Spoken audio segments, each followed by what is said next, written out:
JRG ব্লগলৈ সকলোকে স্বাগতম জনাইছো। আজি আমি আলোচনা কৰিবলৈ লৈছো ইউটিলিটি এপ্ৰোচৰ ওপৰত, অৰ্থাৎ উপযোগিতাৰ যি ধাৰণা। উপযোগিতাৰ ধাৰণা সম্পৰ্কে আমি আগৰ ভিডিঅ'বিলাকত আলোচনা কৰিছিলো। এতিয়া উপযোগিতাৰ সম্পৰ্কে আমি আলোচনা কৰোঁতে কৈছিলো যে উপযোগিতাৰ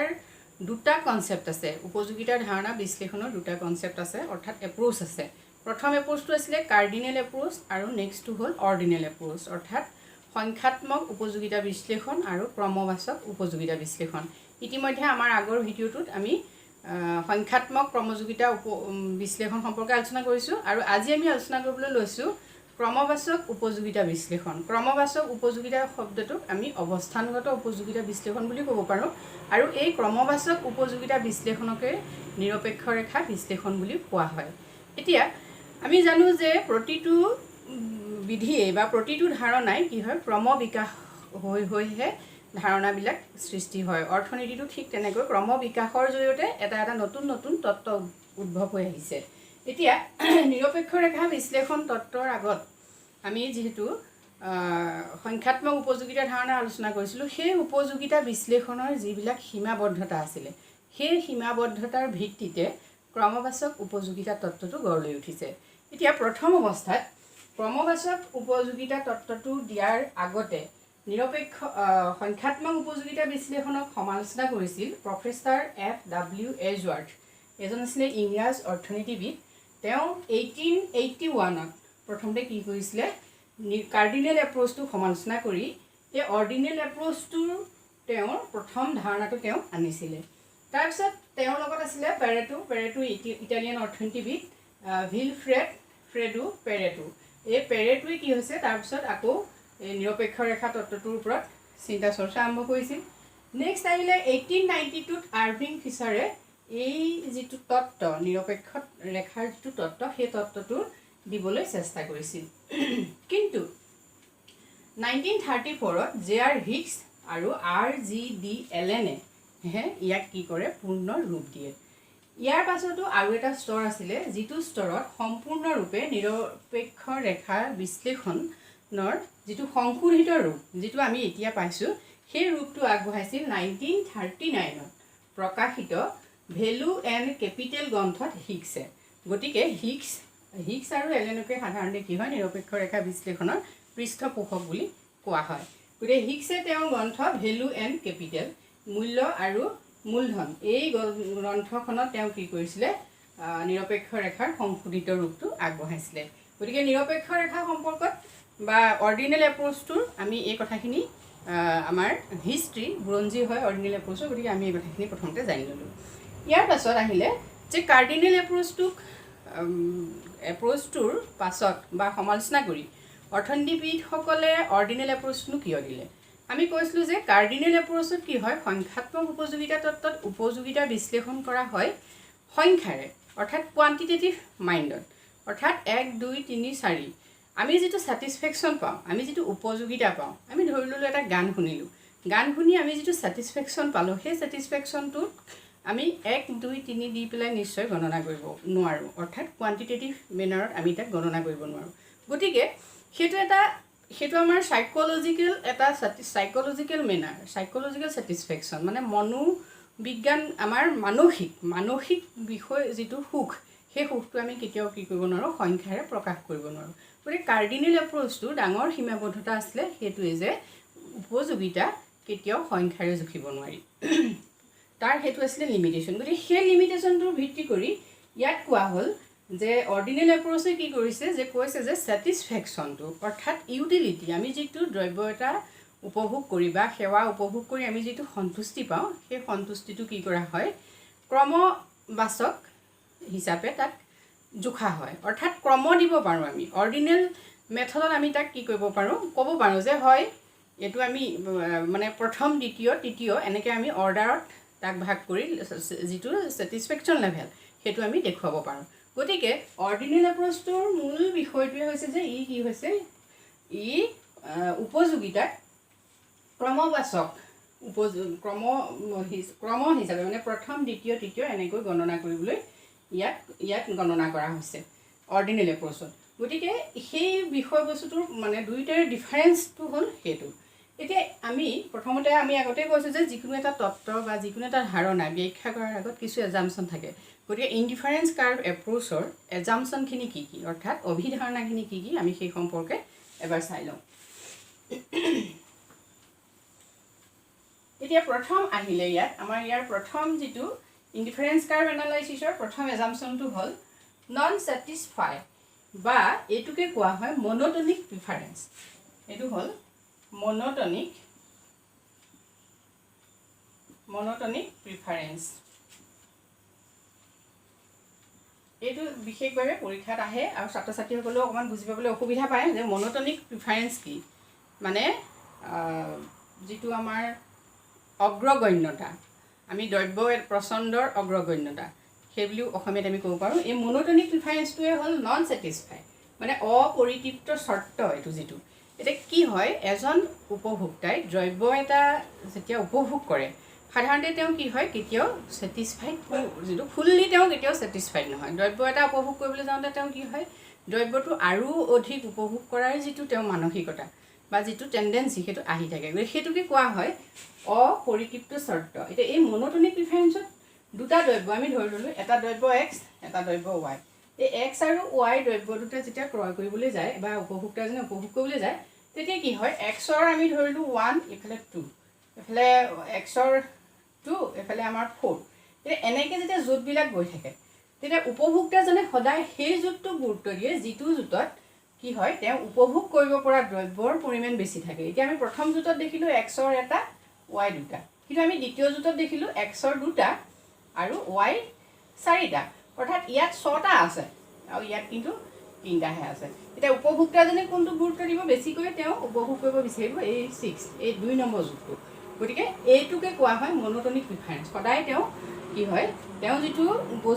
দ্ৰব্য তেওঁ অগ্ৰাধিকাৰ ভিত্তিত তেওঁ জোঁটসমূহক গুৰুত্ব দিবলৈ চেষ্টা কৰে সেইটোক কয় মনোটনিক প্ৰিফাৰেঞ্চ সেইটো আমি ধৰি লৈছে নেক্সট আহিলে ট্ৰেঞ্জিটিভিটি চইচ অফ ট্ৰেঞ্জিটিভিটি এতিয়া যিটো অনুক্ৰমিতা এতিয়া দ্ৰব্য এটা উপভোগ কৰিবলৈ যাওঁতে উপভোক্তাজনে যেতিয়া কেইবাটাও দ্ৰব্য উপভোগ কৰিবলৈ যায় তেতিয়া কি হয় তেওঁৰ অনুক্ৰমিতা মানে তেওঁৰ দ্ৰব্যটো উপভোগ কৰিবলৈ যাওঁতে কি হয় তেওঁ পচন্দৰ যিটো অনুক্ৰমিতা তেওঁ পচন্দৰ যিটো ধাৰা সেই ধাৰাটোৰ এটা নিৰ্দিষ্ট অনুক্ৰমিতা থাকে কেনেকৈ থাকে আমি দেখুৱাইছোঁ ধৰিলোঁ দ্ৰব্যকেইটা এ বি চি এইটো হ'ল ট্ৰেঞ্জিটিভিটি কি আমি সেইটো দেখুৱাব খুজিছোঁ মানে অনুক্ৰমিতা এতিয়া এ বি চি 3টা দ্ৰব্য এই 3টা দ্ৰব্যত তেওঁ প্ৰথমতে ভাবিলে যে A greater than B greater than C অৰ্থাৎ বিতকৈ এ দ্ৰব্যটো বেছি উৎকৃষ্ট আৰু চিতকৈ বি দ্ৰব্যটো বেছি উৎকৃষ্ট এতিয়া এইটোৱে হ'ল অনুক্ৰমিতা তাৰমানে এ বেছি ভাল বি তাতকৈ কম ভাল চি তাতকৈ কম ভাল অৰ্থাৎ এ গ্ৰেটাৰ দেন বি কেতিয়াও কি হ'ব নোৱাৰে এ লেছ দেন চি এ গ্ৰেটাৰ দেন চি আৰু কেতিয়াও কি হ'ব নোৱাৰে এ লেছ দেন চি হ'ব এইটো হ'ব নোৱাৰে এইটো নোৱাৰে কিয় নোৱাৰে যে তাৰমানে ইয়াত তেওঁ ধৰিয়ে ল'লে যে এ বিতকৈ এ ভাল চিতকৈ বি ভাল গতিকে কি হয় সকলোতকৈ কোন ভাল এই ভাল এইটোৱে হ'ল অনুক্ৰমিতা এনেকৈ এইটো ধৰি লোৱা হয় নেক্সট আহিলে কনচিষ্টেণ্ট এতিয়া কনচিষ্টেণ্টটো হ'ল সংগতিপূৰ্ণ প্ৰদৰ্শনটো তেওঁ কেনেকুৱা এতিয়া ধৰি ল'লোঁ আমি এ গ্ৰেটাৰ দেন বি দ্ৰব্য দুটা দ্ৰব্য এটা এ এটা বি এতিয়া তেওঁৰ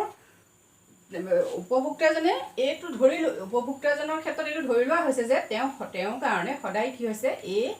গ্ৰেটাৰ দেন বি মানে সদায় তেওঁৰ কাৰণে দুটা দ্ৰব্য এটা এ এটা বি আমি ধৰি ল'লোঁ এইটো এটা কমলা এইটো আমি ধৰি ল'লোঁ কমলা আৰু এইটো কল এতিয়া সেই যিজন উপভোক্তাক আমি ধৰিছোঁ উপভোক্তাজন আমি ধৰি ল'লোঁ এক্স সেই এক্স নামৰ উপভোক্তাজনৰ কাৰণে কি হৈছে সদায় কমলাটোহে তেওঁৰ কাৰণে শ্ৰেষ্ঠ কল নহয় গতিকে তেওঁ এইটো তেওঁ এইটো কেতিয়াও এনেকৈ বি এইটো আমি তেনেকৈ লিখিম B greater than not equal B greater than not greater than A আমি এনেকৈ লিখিম তাৰমানে বি কেতিয়াও কি হৈছে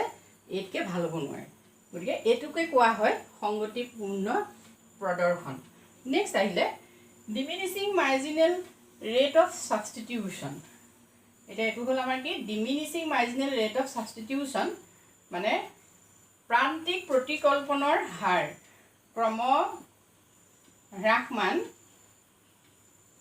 ক্ৰমহ্ৰাসমান প্ৰান্তিক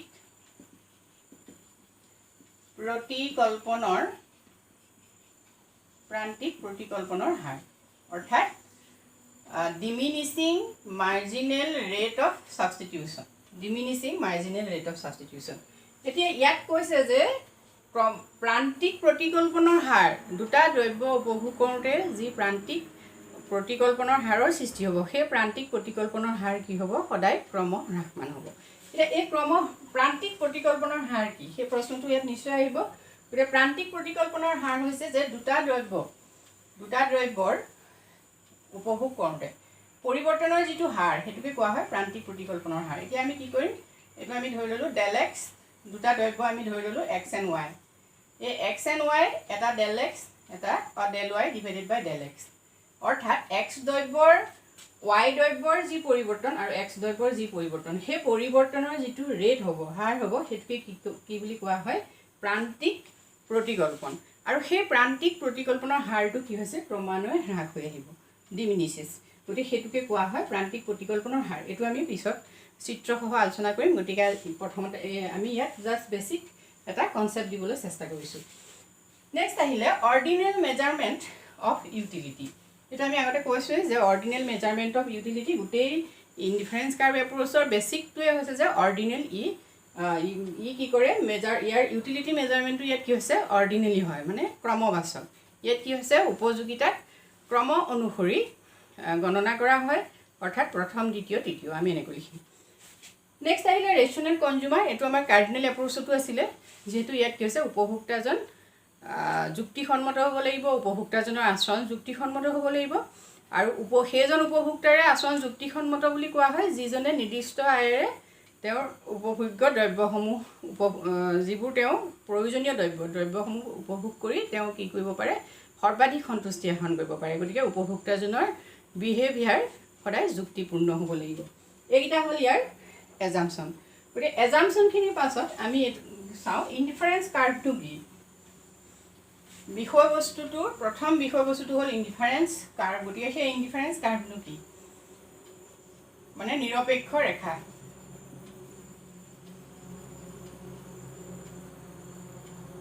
ইনডিফাৰেঞ্চ কাৰ্ভ নিৰপেক্ষ ৰেখা এটা নিৰপেক্ষ ৰেখা কি বুলি যদি কোৱা হয় আমাক তেতিয়া আমি ক'ম যে এ ইনডিফাৰেঞ্চ কাৰ্ভ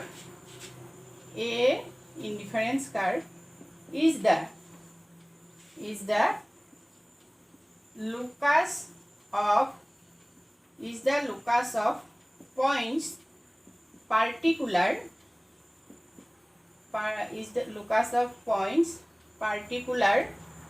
combinations of goods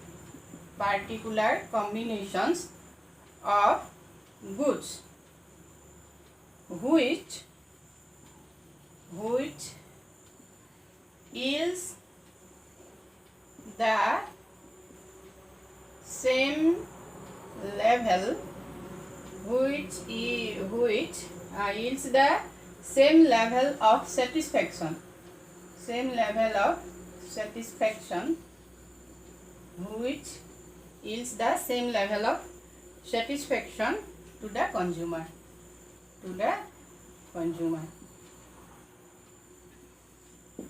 এতিয়া আমি কি বুলি কওঁ ইনডিফাৰেঞ্চ curve is the locus of points particular combinations of goods which yields the same level of satisfaction of the consumer অৰ্থাৎ নিৰপেক্ষ ৰেখা এনে এডাল ৰেখা যিডাল ৰেখাই দুটা দ্ৰব্যৰ বিভিন্ন সংযোজনক প্ৰতিনিধিত্ব কৰে অৰ্থাৎ নিৰপেক্ষ ৰেখা হ'ল দুটা দ্ৰব্যৰ বিভিন্ন সংযোজনৰ সঞ্চাৰ পথ আৰু সেই ৰেখাডালৰ প্ৰতিটো বিন্দুৱে কি কৰে আমাক same level of satisfaction to the consumer উপভোক্তাজনক কি কৰে সমান পৰিমাণৰ সন্তুষ্টি প্ৰদানৰ কথাটো ইংগিত কৰে অৰ্থাৎ নিৰপেক্ষ ৰেখাই দুটা দ্ৰব্যৰ বিভিন্ন জোঁটৰ সঞ্চাৰ পথক প্ৰতিনিধিত্ব কৰে আৰু ৰেখাডালৰ প্ৰতিটো বিন্দুৱে কি কৰে সম পৰিমাণৰ সন্তুষ্টিক প্ৰতিনিধিত্ব কৰে গতিকে নিৰপেক্ষ ৰেখাডালত আমি এটা কথা গম পাইছোঁ তাত দুটা দ্ৰব্য আমি ধৰিব লাগিব নিৰপেক্ষ ৰেখা অংকন কৰিবলৈ আৰু দুটা দ্ৰব্যৰ প্ৰতিটো জোঁট কম্বিনেশ্যনে কি কৰিব উপভোক্তাজনক সম পৰিমাণৰ সন্তুষ্টি দিব গতিকে আমি কেনেকৈ নিৰপেক্ষ ৰেখা অংকন কৰোঁ সেই সম্পৰ্কে এতিয়া আলোচনা কৰিম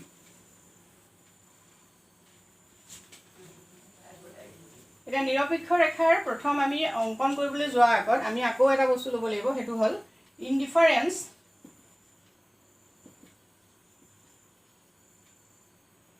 ইনডিফাৰেন্স শিডিউল মানে নিৰপেক্ষ তালিকা। এতিয়া নিৰপেক্ষ তালিকা কি সেই সম্পৰ্কে আমি আকৌ জানি ল'ব লাগিব। নিৰপেক্ষ তালিকা হ'ল সেইখন তালিকা যিখন তালিকাত দুটা দ্ৰব্যৰ বিভিন্ন জোঁটসমূহৰ প্ৰদৰ্শন কৰা হয়, অৰ্থাৎ দুটা দ্ৰব্যৰ বিভিন্ন জোঁটসমূহ নিৰ্দেশ কৰা তালিকাখনেই হ'ল নিৰপেক্ষ তালিকা। এতিয়া এনেকুৱা ধৰণৰ এখন তালিকা আমি প্ৰথমতে লৈ লওঁ। এতিয়া নিৰপেক্ষ তালিকাখনৰ ল'বলৈ যাওঁতে আমি নিশ্চয় দুটা দ্ৰব্যক আকৌ ধৰি ল'ব লাগিব। প্ৰথম আহিলে কম্বিনেশ্যন মানে জোঁট। এইটো আমি অসমীয়াত লিখিম জোঁট। নেক্সট আহিলে দ্ৰব্য এক্স, গুডছ এক্স। এইটো আমি লিখিলোঁ গুড এক্স, এইফালে গুডছ এক্স আৰু এইফালে আহিলে গুডছ ৱাই, দ্ৰব্য ৱাই আমি এনেকৈ ধৰি ল'লোঁ।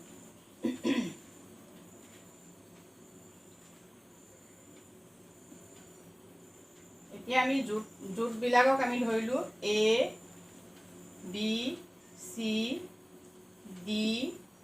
আমি ডি ই, পাঁচটা গোটেই ধৰিছোঁ জোঁট। নেক্সট আমি 1 2 3 4 5 এক্স দ্ৰব্য আমি ধৰি ল'লোঁ। নেক্সট আহিলে আমাৰ 12 8 5 3 2 আমি এনেকৈ ধৰিলোঁ। এইখন হ'ল নিৰপেক্ষ তালিকা। নিৰপেক্ষ শব্দটো এইটো বুজায় যে উপভোক্তাই প্ৰতিটো জোঁটৰ প্ৰতি উপভোক্তা কি হয়, নিৰপেক্ষ হৈ থাকে, ইনডিফাৰেঞ্চ হৈ থাকে। অৰ্থাৎ উপভোক্তাজনে এ জোঁটটোও উপভোগ কৰিব পাৰে, বি জোঁটটোও পাৰে, চিটোও পাৰে, ডিটোও পাৰে, ইটোও পাৰে। গতিকে সেইকাৰণে ইয়াক নিৰপেক্ষ বুলি কোৱা হয়। মানে প্ৰতিটো জোঁটৰ প্ৰতি উপভোক্তাজন কি হৈছে, নিৰপেক্ষ হৈ থাকে। গতিকে এইখন হ'ল নিৰপেক্ষ শিডিউল। এতিয়া এই শিডিউলখন আমি কি কৰিব পাৰোঁ, এই শিডিউলখন আমি আকৌ চিত্ৰসহ উপস্থাপন কৰিব পাৰোঁ। গতিকে আমি শিডিউলখন চিত্ৰসহ উপস্থাপন কৰোঁ। ইনডিফাৰেঞ্চ কাৰ্ভডাল আমি তেতিয়াই উলিয়াব পাৰিম। ইয়াৰ পাছত আমি এখন ইনডিফাৰেঞ্চ শিডিউল লিখিলোঁ, তাৰপিছত আমি তাৰ পিছৰ ষ্টেপত লিখিম ইনডিফাৰেঞ্চ কাৰ্ভ। এতিয়া কেনেকৈ আমি ইনডিফাৰেঞ্চ কাৰ্ভ অংকন কৰিম। প্ৰথমতে আমি এইফালে ধৰিলোঁ এক্স দ্ৰব্য, এইফালে ধৰিলোঁ আমি ৱাই দ্ৰব্য। এতিয়া আমি এইটো 0, এইটো ৱাই, এইটো আমি এক্স দিলোঁ। এতিয়া আমি কি কৰিম, এক্স দ্ৰব্য য'ত ধৰিছোঁ এইফালে 1 2 3 4 5 আছে আমাৰ। নেক্সট আহিলে আমি 2কে ধৰোঁ, কাৰণ ইয়াত আমাৰ সংখ্যাটো ডাঙৰ অকণমান এইফালতকৈ। 2 4 6 8 10, এফালে আহিলে 12। ঠিক আছে। এতিয়া আমি কি কৰিম, যেতিয়া উপভোক্তাজনে এক্স দ্ৰব্যটোৰ এক একক দ্ৰব্য মাত্ৰ উপভোগ কৰিছে,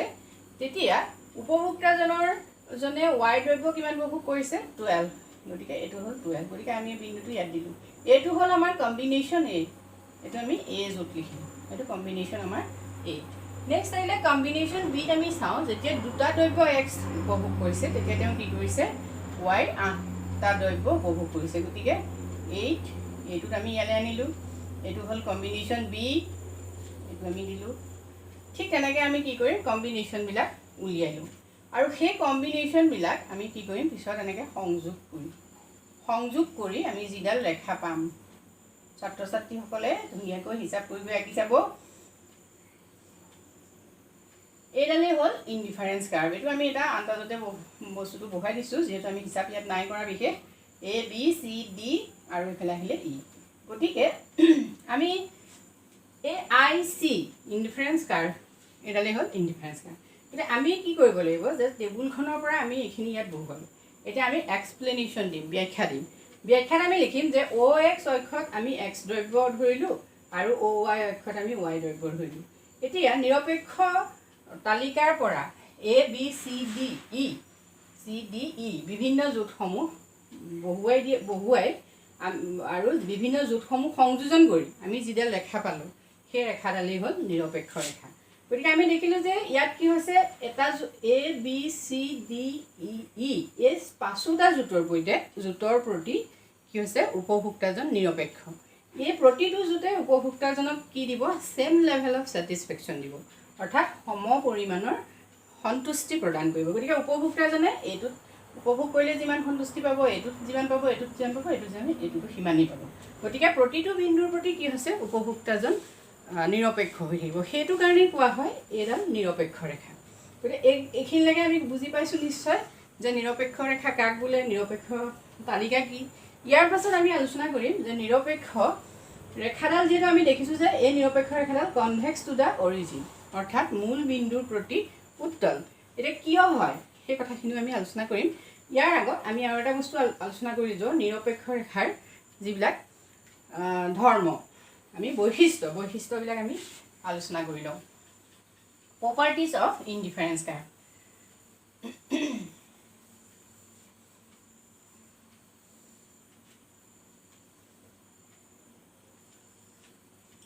এতিয়া প্ৰথমটো আহিলে নিৰপেক্ষ ৰেখা slope downward indifference curve slope downward যে নিৰপেক্ষ ৰেখা কি হৈছে বাওঁফালৰ পৰা সোঁফালে নিম্নগামী অৰ্থাৎ আমি দেখুৱাইছোঁ বস্তুটো এইটো শ্লোপ ডাউনৱাৰ্ড এতিয়া আমি কৈছোঁ নিৰপেক্ষ ৰেখা কি হৈছে বাওঁফালৰ পৰা সোঁফালে নিম্নগামী এতিয়া আমি দেখিছোঁ যে নিৰপেক্ষ ৰেখাডাল এনেকুৱা IC এইবোৰ আমি ছাত্ৰ ছাত্ৰীসকলে প্ৰতিটো প্ৰপাৰ্টি লিখোঁতে কি কৰিব চিত্ৰসহ দেখুৱাই দিব এইফালে এক্স এইবোৰ লিখিবলৈ নাপাহৰিব এইফালে এক্স দ্ৰব্য এইফালে ৱাই দ্ৰব্য এইবোৰ নিলিখিলে যিহেতু গোটেই চিত্ৰটোৱে ভুল হ'ব এতিয়া আমি প্ৰথম প্ৰপাৰ্টিটো পাইছে নিৰপেক্ষ ৰেখাডাল কি হৈছে বাওঁফালৰ পৰা সোঁফালে নিম্নগামী এইটো কিয় হয় সেই কথাটো আমি প্ৰপাৰ্টিটো লিখোঁতে লিখিব লাগিব যে এজন উপভোক্তাই দুটা দ্ৰব্য একেলগে উপভোগ কৰোঁতে এটা দ্ৰব্যৰ উপভোগ বৃদ্ধি কৰোঁতে আনটো দ্ৰব্যৰ উপভোগ কি কৰিবলগীয়া হৈছে ক্ৰমান্বয়ে হ্ৰাস কৰিবলগীয়া হৈছে আৰু সেইটো কাৰণে কি হয় নিৰপেক্ষ ৰেখাডাল বাওঁফালৰ পৰা সোঁফালে নিম্নগামী হয় এই কথাটো আমাৰ আগৰ তালিকাখনত ছাত্ৰ ছাত্ৰীসকলে যদি বিশ্লেষণ কৰে তেতিয়া নিশ্চয় দেখিব যে তেওঁ যেতিয়া এটা দ্ৰব্য এটাৰ পৰা দুটা দ্ৰব্য উপভোগ কৰিছে মানে এৰ পৰা বি যুগটো উপভোগ কৰিছে তেতিয়া তেওঁ কি হৈছে এক্স দ্ৰব্য 1ৰ পৰা 2 লৈ আহিছে আৰু ৱাই দ্ৰব্য 12ৰ পৰা আমাৰ যেতিয়া এক্স দ্ৰব্যটো 1ৰ পৰা 2 মানে 1 ইউনিট বঢ়াইছে তেতিয়া ৱাই দ্ৰব্যটো কি হৈছে তেওঁ 4 ইউনিট এৰিছে অৰ্থাৎ 12ৰ পৰা 8লৈ হৈছে গতিকে সেইটো চালে ছাত্ৰ ছাত্ৰীসকলে বুজি পাব প্ৰথম তেতিয়াহ'লে আমি প্ৰথম প্ৰপাৰ্টিটো গম পালোঁ নেক্সটটো আহিলে convex to the origin convex to the origin অৰ্থাৎ নিৰপেক্ষ ৰেখা কি হৈছে নিৰপেক্ষ ৰেখাডাল মূল বিন্দুৰ প্ৰতি উত্তল এতিয়া আমি দেখিছোঁ যে এইটো মূল বিন্দু এইফালে নিৰপেক্ষ ৰেখাডাল উত্তল হৈছে গতিকে নিৰপেক্ষ ৰেখাডাল মূল বিন্দুৰ প্ৰতি উত্তল হোৱাৰ কাৰণটো কি সেইটো এটা গুৰুত্বপূৰ্ণ প্ৰশ্ন আৰু গোটেই ইনডিফাৰেঞ্চ এপ্ৰ'চটোৰ মূল বিষয়টো আমি সেইটো বুলি ক'লেও বেয়া নহয় যে কিহৰ কাৰণেনো নিৰপেক্ষ ৰেখাডাল মূল বিন্দুৰ প্ৰতি উত্তল হয় পৰীক্ষাটো বিভিন্ন ধৰণৰ প্ৰশ্ন আহে কিন্তু আমি একদম পোনপটীয়াকৈ খুব সহজভাৱে ক'ব পাৰোঁ যে diminishing marginal rate of substitution of X Y অৰ্থাৎ এক্স আৰু ৱাই দ্ৰব্যৰ প্ৰান্তিক প্ৰতিকল্পনৰ হাৰ ক্ৰমান্বয়ে হ্ৰাস পাই অহাৰ কাৰণে কি হয় নিৰপেক্ষ ৰেখাডাল মূল বিন্দুৰ প্ৰতি উত্তল হয় এতিয়া আমি কৈছিলোঁ যে diminishing marginal rate of substitution of X ৱাইনো কি সেইটোকে আমি লিখিম del Y divided by del X এই del Y divided by del X means del Y হ'ল ৱাই দ্ৰব্যৰ পৰিৱৰ্তন আৰু ডেল এক্স হ'ল এক্স দ্ৰব্যৰ পৰিৱৰ্তন এতিয়া ডেল ৱাই ডেল এক্সৰ পৰিৱৰ্তনটো কি হয় আমি ইয়াত থাকোঁতে বুজাই যাওঁ যিটো আগতে আমি চাৰ্টখন পাতিছিলোঁ চাৰ্টখন মই আকৌ পাতি লৈছোঁ বাৰু এক্স ৱাই এইটো থাকিলে 1 2 3 4 5 এফালে হ'ল 12 8 5 3 2 এতিয়া marginal rate of substitution of X Y এইটো আমি এনেকৈ লিখিলোঁ এই ডেল ৱাই ডেল এক্স ইয়াত এইটো আমি কেনেকৈ পাম ছাত্ৰ ছাত্ৰীসকলে চাব 4:1 প্ৰথমতে আহিলে তাৰপিছত 3:1 2:1 এইটো চৰি প্ৰথম ঘৰটোত নাহিব এইটো খালী থাকিব 4:1 3:1 2:1 নেক্সট হ'ল 1:1 এতিয়া marginal rate of substitution of X ৱাইটো আমি কেনেকৈ উলিয়ালোঁ দেখুৱাই দিছোঁ যিহেতু ডেল ৱাই এতিয়া আমি চাইছোঁ যে প্ৰান্তিকটো কি হয় প্ৰান্তিক বুলি ক'লে আমি আগতেও কৈছোঁ যে প্ৰান্তিক হ'ল যে অতিৰিক্ত একক এতিয়া সেইকাৰণে আমাৰ প্ৰথম জোঁটটো এইটো যিটো আমাৰ এ জোঁট হ'ব এই কম্বিনেশ্যনত কি নহয় প্ৰান্তিক নোলায় গতিকে আমি এইটো এনেকৈ থ'ম নেক্সট কম্বিনেশ্যনতে আমি বি কম্বিনেশ্যনৰ পৰাহে মাৰ্জিনেল ৰেট অফ ছাবষ্টিটিউশ্যন পাম এতিয়া প্ৰথমতে আমি দেখিলোঁ যে এক্স ৱাই দ্ৰব্যৰ পৰিৱৰ্তন ডেল ৱাই মিনছ ৱাই দ্ৰব্যৰ পৰিৱৰ্তন মানে চেঞ্জ অফ ৱাই এতিয়া আমি ৱাই পৰিৱৰ্তন কি দেখিলোঁ 12 আৰু 8 গতিকে ইয়াৰ পৰিৱৰ্তন হ'ল 4 গতিকে এইটো 4 ইজ মানে ডিভাইডেড বাই ডেল এক্সৰ পৰিৱৰ্তন 1 গতিকে 1 নেক্সট আহিলে তেনেকৈ 3:1 মানে 5 আৰু 8 3:1 তেনেকৈ আমি পৰিৱৰ্তনটো পাই গ'ল 2:1 1:1 এতিয়া এইটো আমি চাওঁ এইটো লক্ষ্য কৰোঁ ইয়াত কি হৈছে 4 3 2 1 অৰ্থাৎ marginal rate of substitution of X Y diminishes অৰ্থাৎ ক্ৰমান্বয়ে হ্ৰাস পাইছে মানে ক্ৰম হ্ৰাসমান এই যিটো ধাৰণা এই যিটো লক্ষণ এই লক্ষণটোৰ কাৰণে কি হয় indifference curve convex to the origin অৰ্থাৎ মাৰ্জিনেল ৰেট অফ ছাবষ্টিটিউশ্যন সদায় ক্ৰম হ্ৰাসমান হোৱাৰ বাবে নিৰপেক্ষ ৰেখা কি হয় মূল বিন্দুৰ প্ৰতি উত্তল হয় গতিকে এই কাৰণটো আমি প্ৰপাৰ্টিটো আমি তেনেকৈ ব্যাখ্যা কৰিম আৰু তাৰ লগতে মাৰ্জিনেল ৰেট অফ ছাবষ্টিটিউশ্যন কি সেই কথাটো ছাত্ৰ ছাত্ৰীসকলে চাব ইয়াত আমি আৰু এটা বস্তু দেখুৱাব পাৰোঁ মাৰ্জিনেল ৰেট অফ ছাবষ্টিটিউশ্যন কি এতিয়া আমি এনেকৈ দেখুৱালোঁ এটা আমি এনেকৈ ত্ৰিভুজ আঁকি দিলোঁ এতিয়া এইফালে যিহেতু আমি ৱাই ধৰিছোঁ এইটো হ'ল ডেল ৱাই আৰু এইফালে যিহেতু আমি এক্স ধৰিছোঁ এইটো ডেল এক্স এই যে ডেল ৱাই ডেল এক্স এইটো Dell Y divided by del x এইকণেই হ'ল মাৰ্জিনেল ৰেট অফ ছাবষ্টিটিউশ্যন আমি এনেকৈ নিৰ্ণয় কৰি দেখুৱাব পাৰোঁ মানে সংখ্যাৰে হ'লে আমি এনেকৈ দেখুৱাই দিব পাৰিম আৰু আমি চিত্ৰত এনেকৈ দেখুৱাব পাৰিম ডেল ৱাই ডেল এক্স এইফালে মানে এইকণ ৱাই পৰিৱৰ্তন আৰু এইফালে হ'ল এয়া এক্স দ্ৰব্যৰ পৰিৱৰ্তন এইটোৱে হ'ল marginal rate of substitution of X Y গতিকে এইটো হ'ল আমাৰ প্ৰপাৰ্টি 2 নেক্সট প্ৰপাৰ্টিটো আহিলে প্ৰপাৰ্টি 3 যে ইনডিফাৰেঞ্চ কাৰ্ভ কেনট ইণ্টাৰছেক্ট ইচ আদাৰ কেনট intersect each other এইটো হ'ল আমাৰ প্ৰপাৰ্টি 3 এতিয়া যে নিৰপেক্ষ ৰেখাই কি হৈছে পৰস্পৰে পৰস্পৰক কটাকটি নকৰে মানে কৰিব নোৱাৰে নিৰপেক্ষ ৰেখাৰ প্ৰতিডাল নিৰপেক্ষ ৰেখাই কি হয় এটা নিৰ্দিষ্ট পৰিমাণৰ সন্তুষ্টিক প্ৰতিনিধিত্ব কৰে আমি আগতেই কৈছোঁ এইটো IC1 এইটো IC2 এতিয়া আমি কৈছোঁ যে নিৰপেক্ষ ৰেখা প্ৰতিডাল নিৰপেক্ষ ৰেখাই কি হয় নিৰ্দিষ্ট পৰিমাণৰ সন্তুষ্টি প্ৰতিনিধিত্ব কৰে গতিকে কোনো এডাল নিৰপেক্ষ ৰেখাই ইডালে সিডালক পৰস্পৰে কটাকটি নকৰে এনেকৈ কটাকটি নকৰে এইটো হ'ল এটা 3 নম্বৰ আমাৰ প্ৰপাৰ্টি নেক্সট আহিলে নিৰপেক্ষ ৰেখাই কি হয় প্ৰতিডাল নিৰপেক্ষ ৰেখাৰ যদি আমি নিৰপেক্ষ ৰেখা এনেকৈ আঁকো এটা মোৰ লেভেল অফ ছেটিছফেকশ্যন প্ৰতিডাল নিৰপেক্ষ ৰেখাই এতিয়া আমি দেখিছোঁ যে এইটো এডাল IC নট দিলোঁ এডাল দিলোঁ আমি IC1 এডাল দিলোঁ IC2 এতিয়া গিভ মোৰ লেভেল অফ ছেটিছফেকশ্যন এইডালতকৈ এডাল যিহেতু আগত আছে গতিকে এইডালতকৈ এইডালে কি হৈছে বেছি সন্তুষ্টিক প্ৰতিনিধিত্ব কৰে এতিয়া আমি নিৰপেক্ষ ৰেখাৰ যিটো আমি যদি নিৰপেক্ষ ৰেখাৰ এখন মেপ এইবোৰ নিৰপেক্ষ ৰেখাৰ মেপ বুলি কোৱা হয় ইনডিফাৰেঞ্চ মেপ এই মেপবিলাকৰ এনেকৈ ওপৰলৈ যিডাল গৈ থাকে প্ৰতিডালে কি হৈছে অধিক পৰিমাণৰ সন্তুষ্টিক প্ৰতিনিধিত্ব কৰে এইটো এটা হ'ল 4 নম্বৰ নেক্সট আহিলে 5 নম্বৰত আহিলে ইনডিফাৰেঞ্চ কাৰ্ভ কেনট টাচ আমাৰ OX axis and OY axis সেইটো আমি দেখুৱাওঁ যে নিৰপেক্ষ ৰেখাই কি কৰিব নোৱাৰে 5 নম্বৰটো কেনট টাচ OY এক্সিছ এনেকৈ ই টাচ নকৰে এডাল ইনডিফাৰেঞ্চ কাৰ্ভ আৰু এডালে কি আকৌ এনেকৈ ইনডিফাৰেঞ্চ কাৰ্ভে কি কৰিব নোৱাৰে টাচ নকৰে মানে এইটোৱে কি বুজাব যে উপভোক্তাজনে মাত্ৰ দ্ৰব্য এটাহে উপভোগ কৰিব সেইটো বুজাব গতিকে যিহেতু নিৰপেক্ষ ৰেখাত এইটো ধৰিয়ে লোৱা হৈছে যে উপভোক্তাজনে কি হয় দুটা দ্ৰব্য একেলগে উপভোগ কৰিব গতিকে এইখিনি হ'ল নিৰপেক্ষ ৰেখাৰ প্ৰপাৰ্টি বৈশিষ্ট্য এতিয়া এই বৈশিষ্ট্যখিনিৰ পাছত আমি আৰু এটা থোৰতে সৰু কথা আলোচনা কৰোঁ কিন্তু বহুতেই গুৰুত্বপূৰ্ণ হয় যিটো প্ৰশ্ন আচলতে সাধাৰণ ছাত্ৰ ছাত্ৰীসকলে যিকোনো কিতাপত বিচাৰিও নাপায় যিকি নহওক আমি সেই বিষয়টো আলোচনা কৰি যাওঁ যে নিৰপেক্ষ ৰেখা এডাল আমি ক'লোঁ যে নিৰপেক্ষ ৰেখাডাল কি হয় কনভেক্স টু দ্য অৰিজিন প্ৰথম কথা যে নিৰপেক্ষ ৰেখা মূল বিন্দুৰ প্ৰতি উত্তল হয় কিয় হয় আমি ক'লোঁ যে diminishing marginal rate of substitution অৰ্থাৎ মাৰ্জিনেল ৰেট অফ ছাবষ্টিটিউশ্যন ইয়াত কি হয় লেছ দেন 0 অৰ্থাৎ কমি আহে মাৰ্জিনেল ৰেট অফ ছাবষ্টিটিউশ্যন মানে এক্স আৰু ৱাই দ্ৰব্যৰ প্ৰান্তিক প্ৰতিকল্পনৰ হাৰ ক্ৰমান্বয়ে হ্ৰাস পাই অহাৰ কাৰণে কি হয় কাৰ্ভডাল মূল বিন্দুৰ প্ৰতি উত্তল হয় কনভেক্স হয় এতিয়া নিৰপেক্ষ ৰেখাডাল কনকেভ হ'ব পাৰেনে কনকেভ মিন্স অৱতল এইটো হ'ল এডাল হ'ল কনভেক্স কনভেক্স মানে উত্তল